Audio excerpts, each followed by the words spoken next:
Bonjour, vous le savez tous maintenant, ma cuisine commence toujours par des emplettes chez les producteurs locaux. Alors, quand j'ai découvert dans les sous-sols de la cité médiévale de Quélus, dans le Tarn-et-Garonne, les exceptionnelles pleurotes de Alice Hébert, une irrésistible envie s'est imposée à moi. Créer une recette dédiée à cet antique champignon, connu et consommé depuis le 1er siècle de notre ère. Pline l'Ancien évoque les pleurotes dans son encyclopédie intitulée L'histoire naturelle, et voilà comment est née ma terrine de pleurotes que j'ai voulu associer à d'autres produits d'exception que j'affectionne particulièrement, comme les savoureuses noix noires, l'excellent jambon de Mangalitsa et le sublime Armagnac Castarède. Concernant les noix noires des Fleurines en Corrèze, rappelons ici qu'il s'agit de jeunes noix vertes récoltées en début d'été, au moment où leurs coquilles sont encore molles. Elles sont alors confites au sucre et jus de citron après épluchage, ce qui leur confère une saveur incomparable.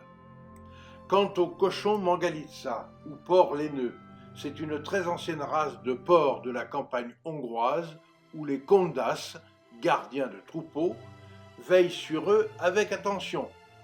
Les particularités du jambon de Mangalitsa résident dans son bon gras, qui contient un taux élevé d'oméga 3 et 6, avec une viande magnifiquement persillée, réputée pour être le bœuf Kobe du porc.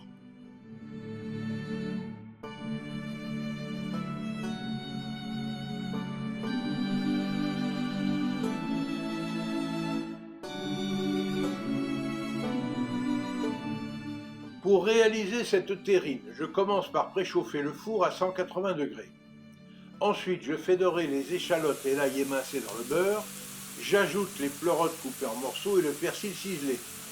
J'assaisonne de fleurs de sel et poivre du moulin. Je laisse mitonner jusqu'à évaporation du jus de végétation, puis j'éteins le feu et je laisse refroidir. Durant cette opération, je poêle aussi quelques pleurotes entiers que j'utiliserai pour le dressage. Pendant ce temps, j'ai haché finement la gorge de porc et le veau maigre que j'ai mélangé avec le jambon de Mangalitsa taillé en julienne, la crème épaisse, la chapelure faite maison, les œufs, l'armagnac, le tout assaisonné de fleurs de sel et de poivre rouge de Campote, moulu au dernier moment. Puis, j'ai incorporé le mélange pleurote, échalote, ail, persil et j'ai à nouveau bien mélangé tout l'ensemble. Dans une terrine préalablement beurrée, j'ai tout d'abord déposé la moitié de cette riche farce afin de répartir par-dessus une couche de pleurote de part et d'autre d'une ligne de noix noires entières. Puis j'ai incorporé le reste de la farce que j'ai bien lissée afin d'y plaquer les feuilles de laurier, la branche de romarin et les baies de genièvre. Enfin, j'ai recouvert d'une feuille de papier sulfurisé préalablement beurrée. Il m'a suffi ensuite d'enfourner la terrine pour 60 minutes de cuisson à 180 degrés au bain-marie. Pour vérifier d'ailleurs la cuisson d'une terrine, il suffit de planter la lame d'un couteau au centre de celle-ci. Si la lame ressort intacte, eh bien c'est que la terrine est bien cuite.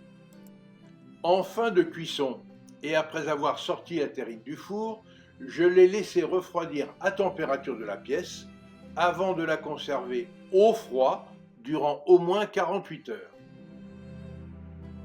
Le jour du service, j'ai dressé des tranches individuelles à l'assiette que j'ai accompagnées de capres d'Italie, d'oignons grelots, de lamelles de pommes, d'une salade de mâche assaisonnée à l'huile de noix et de quelques violettes fraîches du jardin.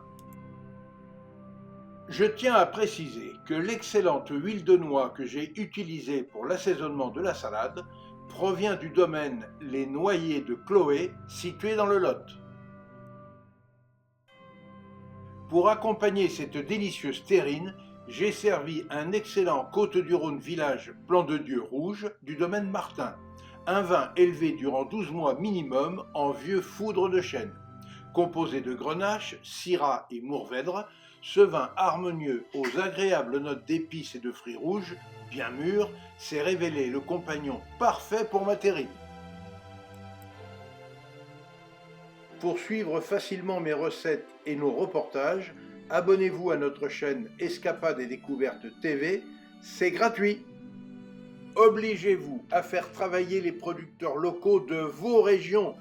Vous participerez ainsi à la sauvegarde des artisans du goût français. Alors, surveillez les étiquettes et les logos officiels et veillez toujours à acheter des produits de nos régions correctement estampillés.